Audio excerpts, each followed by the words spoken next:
दोस्तों, अगर आप भी अपने आने वाले कल की चिंता में परेशान रहते हो, ना चाहते हुए भी इधर उधर की बातों में उलझे रहते हो, तो आज की कहानी आपकी सारी चिंताएं हमेशा के लिए दूर कर देगी और एक खुशहाल जीवन जीने की कला सिखाएगी। तो शुरू करते हैं आज की कहानी। एक समय की बात है, कुछ पहाड़ों के बीच स्थित एक छोटे से गांव में अविनाश नाम का एक लड़का रहता था।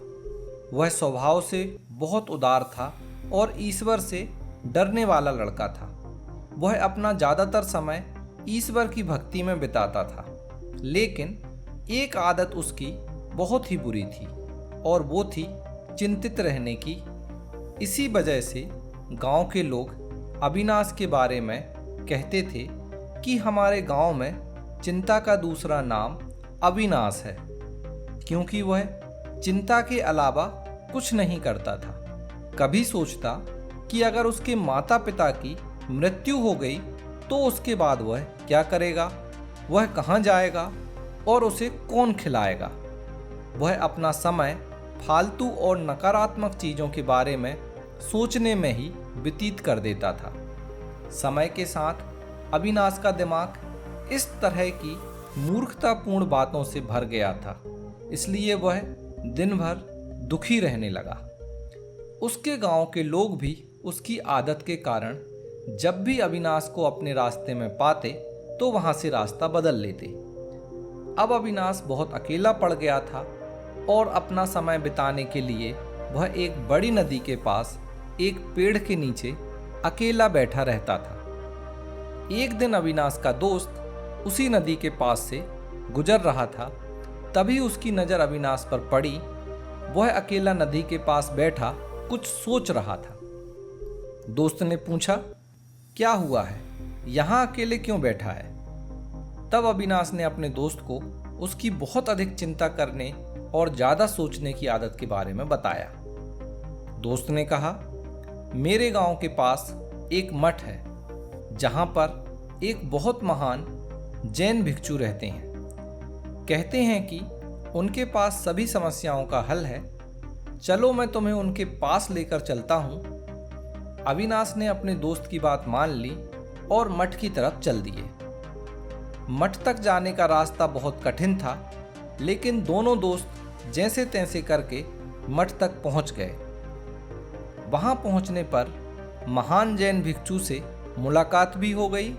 अविनाश ने अपनी सारी परेशानियाँ एक ही सांस में बता डाली। अविनाश की बातों को सुनकर जैन भिक्षु बोले, इस दुनिया में कोई भी कभी भी ऐसे व्यक्ति के साथ नहीं रहना चाहता जो हमेशा उदास, चिंतित और दुखी रहता हो। यदि तुम वास्तव में लोगों को आकर्षित करना चाहते हो, उनके बीच रहना चाहते हो और उनका ध्यान अपनी ओर आकर्षित करना चाहते हो, तो न केवल अपने आप को अंदर से बल्कि बाहर से भी खुश और प्रसन्न रखना होगा। एक बात हमेशा याद रखो कि हम जिस चीज़ पर ध्यान केंद्रित करते हैं वही हमें मिलता है। यदि हम समस्याओं और चिंताओं पर ध्यान केंद्रित करते हैं तो हमें अपने जीवन में वही मिलेंगी, लेकिन यदि हम उन समस्याओं और चिंताओं के समाधान पर ध्यान केंद्रित करते हैं तो हमें उनका समाधान मिलना शुरू हो जाएगा। इसलिए यह हमारे लिए बहुत महत्वपूर्ण है कि हम अपने जीवन में किन चीज़ों पर ध्यान केंद्रित कर रहे हैं। अविनाश को दूसरी बात यह समझाई कि तुम्हारी समस्याओं का मूल कारण चिंता और अधिक सोचना है। इसलिए मैं तुमको आज ऐसे 4 तरीके बताने जा रहा हूँ जिसकी मदद से तुम जरूर अपनी अनावश्यक चिंता करने की और ज़्यादा सोचने की आदत से छुटकारा पालोगे।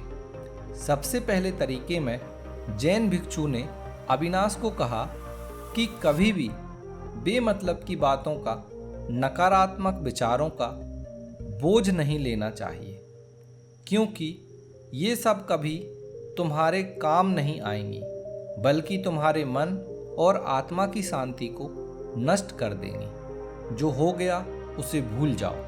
आने वाले कल की शुरुआत करो। खुले मन से, साफ मन से जियो। अपना ध्यान उस चीज पर लगाओ जिसे तुम बदल सकते हो। या जिसे तुम पाना चाहते हो। जो तुम्हारे बस में नहीं उसे छोड़ दो, उसे कभी बदलने की कोशिश मत करो। ऐसा करने से आखिर में तुम्हें निराशा और हताशा के अलावा कुछ नहीं मिलेगा। दूसरा तरीका है बहस मत करो। किसी भी मूर्ख के साथ बहस करने से तुम्हारी आंतरिक शांति, मन की शांति बेचैनी में बदल जाएगी और यह अंततः तुमको चिंतित कर देगी। जब हम किसी मूर्ख से बहस करते हैं तो यह हमारा नुकसान है, क्योंकि उस समय हम ऐसे व्यक्ति को अपनी बात समझाने की कोशिश कर रहे हैं जो समझना ही नहीं चाहता। उसकी नज़रों में केवल उसकी बातें सही हैं और दूसरों की बातें गलत हैं। ज़्यादा बहस में हम कुछ ज़्यादा और गलत शब्दों का प्रयोग कर बैठते हैं जो बाद में हमारे अंदर एक बेचैनी पैदा करती हैं। अविनाश, यदि तुम नकारात्मक परिस्थितियों में भी सकारात्मक रहने में सक्षम हो तो वहीं से तुम अपने जीवन में जीतना शुरू कर देते हो। तो फिर ऐसे मूर्ख व्यक्ति से बात करके अपने मन की शांति को क्यों भंग करना। मौन एक सबसे अच्छा उत्तर है एक मूर्ख व्यक्ति के लिए एक बुद्धिमान व्यक्ति के द्वारा। तो इस दूसरे तरीके से तुम अनावश्यक रूप से चिंता करने से खुद को बचा सकते हो। जैन भिक्षु कहते हैं, तीसरा तरीका बताने से पहले मुझे ये बताओ कि खाली बर्तन को भरा जा सकता है या भरे हुए बर्तन को। अविनाश ने कहा, खाली बर्तन को, क्योंकि जो पहले से भरा है उसे कैसे भर सकते हैं। जैन भिक्षु हंसकर बोलते हैं, भरे हुए बर्तन को भी भरा जा सकता है अगर हम उसे खाली कर दें। ठीक उसी तरीके से हमारे मन में नकारात्मक और फालतू विचार भरे रहते हैं जो हमें आगे नहीं बढ़ने देते और ना ही कुछ नया करने देते हैं। इन्हें तुम केवल एक तरीके से खाली कर सकते हो और वह है ध्यान करके। अपने ऊपर ध्यान दो, अपने मन को समझो, शांत रहकर अपनी सांसों पर ध्यान केंद्रित करो। ध्यान हमारे अंदर सकारात्मक बदलाव लाता है, हमारे सोचने का तरीका बदलता है। ध्यान से तुम अपने मन को खाली कर सकते हो, जिससे नए विचारों को आने का रास्ता मिलता है। ध्यान के माध्यम से हम सभी प्रकार के विचारों के तूफान को रोक सकते हैं जो हमारे मन में उथल पुथल मचाता है। चौथा और आखिरी तरीका है जिसको तुम अपनाकर चिंता और परेशानियों से मुक्त जीवन जीना शुरू कर दोगे। अविनाश ने पूछा, वो क्या है? जैन भिक्षु ने हंसकर कहा, कम बोलने की आदत। अगर तुम चिंताओं और समस्याओं से मुक्त जीवन जीना चाहते हो तो हमेशा कम बोलो और जब आवश्यक हो और यदि संभव हो तो ही बोलो। बोलने से पहले अपने शब्दों की अहमियत को समझो, मतलब की ही बात करो। अगर तुम ज़रूरत से ज़्यादा बोलते रहोगे तो लोग तुम्हें नज़रअंदाज करने लगेंगे और तुम्हारा और तुम्हारी बातों का सम्मान नहीं करेंगे। इसलिए जब बोलना ज़रूरी हो तभी बोलें। कभी कभी हमसे ऐसी बातें बोल दी जाती हैं जो नहीं बोलनी चाहिए थी, जिसके लिए हम बार बार पछताते हैं और फिर गहरी चिंता का शिकार हो जाते हैं। जैन भिक्षु ने आगे कहा, अविनाश, एक बात याद रखना, जब हम सोच समझकर सही समय पर बोलते हैं और ज़रूरत पड़ने पर ही बोलते हैं तो लोग हमारी बातों को ध्यान से सुनते हैं। यह आदत जल्दी नहीं सुधरेगी, लेकिन नियमित प्रयासों से जरूर सुधर जाएगी। इतना कहने के बाद जैन भिक्षु शांत हो जाते हैं और एक बार फिर अपना ध्यान शुरू कर देते हैं, क्योंकि उन्होंने अविनाश को अनावश्यक चिंता से बचने के सभी 4 सर्वोत्तम तरीके बता दिए थे।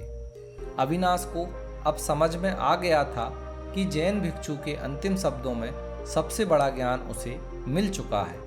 इसलिए वह उठा और जैन भिक्षु को ये 4 मूल्यवान सबक देने के लिए धन्यवाद दिया। अविनाश ने जैन भिक्षु के सामने आदरपूर्वक सिर झुकाया और वहां से लौट आया। अब अविनाश रोज उन 4 नियमों का पालन करने लगा। वह अब फालतू की बातों पर अपना समय बर्बाद नहीं करता था, बल्कि आगे क्या करना है उसकी रणनीति तैयार करता था। आगे मेरा क्या होगा, मुझसे काम होगा या नहीं, किसी ने मेरे बारे में क्या बोला, ऐसी नकारात्मक बातों से दूर होने के लिए अविनाश ध्यान करता था। किसी भी बहस में नहीं पड़ता था जो उसकी मन की शांति को भंग करे, और सबसे जरूरी काम जितनी जरूरत होती थी उतना ही बोलता था।